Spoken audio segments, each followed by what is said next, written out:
Hi viewers, welcome to Dreamy Channel. பெக்கா ஒரு padding film maker and அவ தம்பி tailor. இவங்க ரெண்டு பேருமே அவங்க கிராண்ட் பேரண்ட்ஸ் நானா அண்ட் பாப்பை மீட் பண்ண பெனிசில்வானியா போகிறாங்க. இந்த மீட் ரொம்ப ஸ்பெஷல். ஏன்னா இந்த பசங்களோட அம்மா லொரேட்டா 15 இயர்ஸ் முன்னாடி அவங்க அப்பா அம்மா கூட சண்டை போட்டு வீட்டில் இருந்து வெளியே வந்துடுறாங்க. அதுக்கப்புறம் அவங்க பேரண்ட்ஸ் கூட பேசவே இல்லை. பெக்கா இந்த விசிட்டை ஒரு டாக்குமெண்ட்ரி மாதிரி ஷூட் பண்ண பிளான் பண்ணுவா. ட்ரெயின் ஸ்டேஷனில் நானா அண்ட் பாப் இந்த பசங்களை வெல்கம் பண்ணுறாங்க. வெல்கமிங்லாம் நல்லா தான் இருக்கும். இனிதான் மூவியோட ட்விஸ்ட்டு ஸ்டார்ட் ஆகுது. இவங்க கிராண்ட் பேரண்ட்ஸ் இந்த பசங்களை பார்க்கும்போது ரொம்ப அன்பாக நார்மல் கிராண்ட் பேரண்ட்ஸ் மாதிரியே பிஹேவ் பண்ணுவாங்க. இவங்க இருக்கிற ஃபார்ம் ஹவுஸ் பார்க்க அக்கம் பக்கம் யாருமே இல்லாமல் தனியாக இந்த ஃபார்ம் ஹவுஸ் மட்டும் இருக்கும். பாப் அந்த பசங்களுக்கு ஒரு ரூல் போடுறாரு.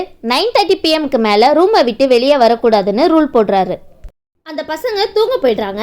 அந்த நைட் பெக்காக்கு ஏதோ சத்தம் கேட்குது. வெளியே போய் பார்க்குறா. அப்போ நானா சுற்றி ஓடிட்டு இருக்காங்க. அது மட்டும் இல்லாமல் வாலை லிக் பண்ணிவிட்டு ஸ்க்ராட்ச் பண்ணிட்டும் இருக்காங்க. அடுத்த சில நாளில் இன்னும் பயங்கரமாக இந்த விஷயம் ஆகுது. நானா திடீர்னு 4 காலில் அனிமல் மாதிரி ஓடுறாங்க. பாப் ரொம்ப வியர்டாக பிஹேவ் பண்ணுறாரு. வேற யாருக்கும் பயந்து ஷெட்டில் போய் ஒளிஞ்சுக்கிறாரு. அப்புறம் டேட்டி டைப்பர்ஸ் எல்லாம் ஷெட்டில் குவிச்சு வச்சு இருக்காரு. நானா ஒரு தடவை பெக்காவை அவனுக்குள்ளே போய் க்ளீன் பண்ண சொல்லி ஃபோர்ஸ் பண்ணுறாங்க. அப்படியே டோரையும் க்ளோஸ் பண்ணிடுறாங்க. பசங்க இவங்களோட பிஹேவியரை பார்த்து சந்தேகப்பட்டு அவங்க அம்மா லொரேட்டா கூட ஸ்கைப் வீடியோ கால் பண்ணுறாங்க. லொரேட்டாவுக்கு பேரண்ட்ஸ் ஃபேஸை பார்த்ததுக்கப்புறம் தான் ஷாக்கே. லொரேட்டா அவங்கள பார்த்து கத்துறா, இது என் பேரண்ட்ஸே இல்லை, இவங்க யாருன்னு தெரியலையேன்னு கத்துறா. இந்த 2 பேரும் உண்மையான கிராண்ட் பேரண்ட்ஸே இல்லை. அவங்க நியர்பை இருக்கிற ஒரு மென்டல் ஹாஸ்பிட்டல்ல இருந்து தப்பிச்சு வந்த பேஷண்ட்ஸ்.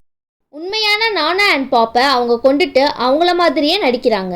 இந்த விஷயம் தெரிஞ்சதும் அந்த சைக்கோ கிராண்ட் பேரண்ட்ஸ் பசங்களை கொல்ல ட்ரை பண்ணுறாங்க. அந்த நானா ஒரு கண்ணாடி துண்டை எடுத்து பெக்காவை அட்டாக் பண்ண வராங்க. பெக்கா வேற வழி இல்லாமல் அந்த மிரரை வச்சே நானாவை குத்திடுறா. பாப் வந்து டைலரை அட்டாக் பண்ணுறப்போ டைலர் தன்னோட பயத்தை வெளிக்காட்டாமல் ஃப்ரிட்ஜ் டோரை வச்சு அவர் தலையில் அடித்து கொல்றான். கடைசியில் போலீஸும் அவங்க அம்மாவும் வந்து பசங்களை காப்பாற்றுறாங்க. பெக்கா அண்ட் டைலர் 2 பேருமே இந்த பயங்கரமான இன்சிடெண்ட்ல இருந்து தப்பிச்சு வீட்டுக்கு போகிறாங்க. இந்த மூவியில் அந்த சன்டவுனிங் சீன்ஸ் தான் பார்க்க உண்மையாலேயே பயமாக இருக்கும். ஒரு த்ரில்லிங்கான மூவி கூட. மிஸ் பண்ணாமல் பாருங்கள். இந்த மூவியோட நேம் என்னன்னு தெரியுமா? த விசிட். இந்த மூவியை பற்றி சொல்லணுன்னா ரொம்ப ஃபென்டாஸ்டிக்கான மூவி. கண்டிப்பாக த விசிட் மூவியை போய் பாருங்கள். ஒவ்வொரு நொடியும் ரொம்ப பயங்கரமாக கொண்டு போயிருப்பாங்க. நெக்ஸ்ட்டு என்ன நடக்க போகுதுன்னு நம்மளே வந்து ரொம்ப வியக்க வைக்கிற மாதிரி கொண்டு போயிருக்காங்க. இந்த வீடியோ உங்களுக்கு பிடிச்சிருந்தா இதே மாதிரி இன்ட்ரெஸ்டிங்கான வீடியோ உங்களுக்கு வேணும்னா ட்ரீமி சேனலை மறக்காமல் லைக் பண்ணுங்கள், ஷேர் பண்ணுங்கள், சப்ஸ்கிரைப் பண்ணுங்கள். Thank you viewers.